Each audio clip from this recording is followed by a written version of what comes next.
Gadana kan madukayan sa binahang umahan sa Baaw, Camarines Sur ang sarong 21 anyos na lalaki. Apat na aldaw makalihis ining mapabaretang nawawara.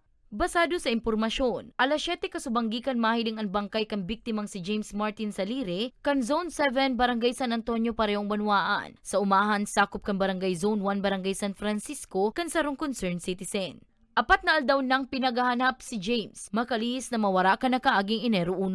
According to auntie po, na siya po yung positively identify nung victim. Ito daw na pamangkin niya, umalis nung araw na yon at mayroon itong sakit na epilepsy. Kaya malamang po, yun po ang dahilan. Baka po inatake nung time na yon, kaya po yun ang kadahilanan na nalulunod siya. Nasa decomposition stage na ang hawak kan biktima kan madukayan. Sigun sa Baaw Police, posible subuot na natumba ang biktima kan atakihon kan helang na epilepsy. Ipigpasairaron pa sa autopsy ang hawak ni James para maaraman ang tunay na kausa kan sa iyang pagkagadaan. Ang samuyan po patanid lang po, pero mag-ingat palagi. Tiyakin po na ang kaligtasan po kana lambang saro, kakaki, o kahit magurang man, maging kaligtasan nila, maging proteksyon nila, sundin po ang mga patakaran at maging handa po sa anumang pagkakataon.